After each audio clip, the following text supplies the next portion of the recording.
selamat pagi. Selamat berjumpa kembali di awal tahun 2021 ya. Di pembahasan kita saat ini yaitu pelajaran IPS di kelas 73 ya, pada pertemuan pertama. Apa kabar anak-anak Ibu? Semoga kabar kalian dalam kondisi yang sehat. Orang tua dari anak-anak kami juga dalam kondisi yang sehat ya. Nah, kita akan mulai pelajaran kita saat ini ya. Dimana saat ini kita belajar mengenai kelangkaan dan kebutuhan manusia ya, di bab 1 ya, Nak. Nah, yang akan kita bahas adalah mengenai kelangkaan dan kebutuhan manusia ya. Nah, anak-anak Ibu perhatikan dulu gambar-gambar yang Ibu tampilkan pada slide ini. Yang pertama gambar premium habis. Yang kedua gambar gas habis. Lalu yang ketiga gambar antrian panjang untuk mengambil air ya. Nah, setelah memperhatikan gambar ini ya, tentu anak-anak Ibu berpikir kenapa bisa premium habis, kenapa bisa gas habis ya, kenapa bisa terjadi adanya antrian yang panjang untuk mengambil air. Nah, premium habis tentu disebabkan jumlah kebutuhan bensin yang terbatas, sementara yang menggunakan premium begitu banyak sehingga tidak mampu memenuhi kebutuhan manusia dan terjadilah kelangkaan. Begitu halnya juga dengan gas yang habis. Jumlah gasnya yang terbatas ya, sementara manusia yang akan menggunakan gas sangat banyak sehingga tidak sebanding antara jumlah gas dengan kebutuhan manusia ya, sehingga terjadilah kelangkaan. Nah, kelangkaan itu merupakan suatu masalah dalam ekonomi. Kelangkaan itu timbul karena barang yang kita inginkan jumlahnya terbatas, sedangkan keinginan manusia itu tidak terbatas. Nah, inilah penyebab terjadinya kelangkaan ya. Penyebab terjadinya kelangkaan yaitu ketika barang yang diinginkan itu jumlahnya terbatas, sedangkan keinginan manusia tidak terbatas.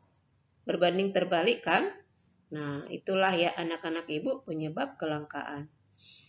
Nah, kemudian kita lanjut dengan pengertian dari kelangkaan. Kelangkaan adalah sarana untuk memenuhi kebutuhan yang terbatas, sedangkan kebutuhan manusia tidak terbatas. Atau kelangkaan itu disebut juga suatu kondisi di mana kita tidak memiliki sumber daya yang cukup untuk memenuhi kebutuhan kita. Nah, kelangkaan terjadi karena jumlah kebutuhan melebihi jumlah barang yang tersedia. Ya. Jumlah kebutuhan melebihi atau lebih banyak jumlah kebutuhan atau keinginan manusia, lebih besar kebutuhan atau keinginan manusia daripada barang dan jasa yang tersedia untuk memenuhi kebutuhannya tersebut. Sehingga dengan demikian, ya, ada jumlah kebutuhan yang sudah terpenuhi, tetapi ada juga kebutuhan yang belum terpenuhi. Nah, kalau dilihat dari sudut pandang ilmu ekonomi, kelangkaan itu dapat diartikan dengan pengertian jarang. Ya, jarang yang pertama itu artinya belum bisa atau belum memenuhi dalam hal jumlah kebutuhan manusia. Sedangkan jenis barangnya yang ada memiliki jumlah keterbatasan. Nah, jarak yang kedua maksudnya bahwa manusia itu harus berkorban agar dapat memenuhi barang-barang yang menjadi kebutuhannya. Ya. Nah, kemudian anak-anak ibu, penyebab terjadinya kelangkaan. Ada beberapa penyebab terjadinya kelangkaan. Yang pertama, bedanya lokasi geologis. Lokasi geologis maksudnya adalah daerah atau wilayah di mana manusia itu tinggal, ya. Misalnya di daerah dataran rendah, kemudian ada di daerah pegunungan, ya. Kemudian di dataran tinggi, atau misalnya penyaluran barang-barang itu biasanya lebih lancar di wilayah Indonesia bagian barat dan bagian tengah, sedangkan Indonesia bagian timur agak terkendala. Nah, inilah yang menyebabkan adanya kelangkaan karena adanya perbedaan geologis, perbedaan daerah maupun wilayah. Yang kedua, perbedaan jumlah masyarakat, ya. Nah, yang ketiga, kemampuan memproduksi, ya, kemampuan memproduksi. Yang keempat, teknologi yang berkembang. Nah, kemudian yang kelima, guncangan alam, ya. Guncangan alam juga menyebabkan terjadinya kelangkaan. Yang keenam, peperangan.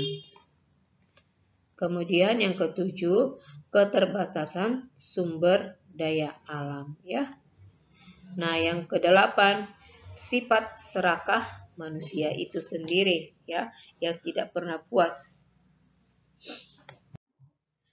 Nah, kemudian anak-anak ibu, bagaimana strategi untuk mengatasi kelangkaan itu? Ya, ada 4 strategi yang harus dilakukan untuk mengatasi kelangkaan. Yang pertama adalah menghemat penggunaan sumber daya alam. Yang kedua, memelihara dan konservasi sumber daya alam dengan pengawasan yang baik. Ya. Nah, kemudian pembuatan alat baru yang memuaskan dalam bentuk barang pengganti. Ya. Nah, harus dibuat barang penggantinya. Kemudian yang keempat, memperbaiki pengelolaan berbagai jenis sumber daya alam sehingga lebih bermanfaat, ya, bagi kehidupan manusia, ya. Nah, kemudian kelangkaan sebagai permasalahan ekonomi, ya. Nah, anak-anak ibu, manusia itu memiliki banyak sekali kebutuhan yang harus dipenuhi. Tetapi di sisi lain, alat pemuas kebutuhan barang-barang dan jasa jumlahnya sangat terbatas. Ya, Ibu ulangi sekali lagi. Manusia secara alami memiliki banyak sekali kebutuhan yang harus dipenuhi. Tetapi di sisi lain, alat pemuas kebutuhan atau barang-barang kebutuhan itu jumlahnya sangat terbatas. Nah, hal inilah yang menimbulkan masalah ekonomi. Jadi masalah ekonomi itu terjadi, ya, adanya kebutuhan manusia yang tidak terbatas, ya, sedangkan alat pemuas kebutuhan berupa barang dan jasa jumlahnya, ya, terbatas. Ya. Sehingga adanya sebagian atau seluruh kebutuhan manusia yang tidak terpenuhi. Ya. Nah, sampai di sini paham anak-anak ibu? Nah, yang terakhir tugas, ya. Ada 3 tugas yang ibu buat. Ya, tugasmu ini kerjakan di kertas double folio. Ya. Nah, setelah kamu kerjakan tugas, buat di tugasmu itu adalah tugas pertemuan pertama, ya. Nah, kemudian selesai tugasmu, ya, lengkapi catatannya, ya. Nah, sampai di sini pelajaran kita. Kita bertemu lagi di pembahasan atau pertemuan yang kedua. Tentunya masih tetap bersama dengan saya, Ibu Dernika Simarmata, SBD. Ya. Nah, tetap jaga kesehatan dan salam sehat.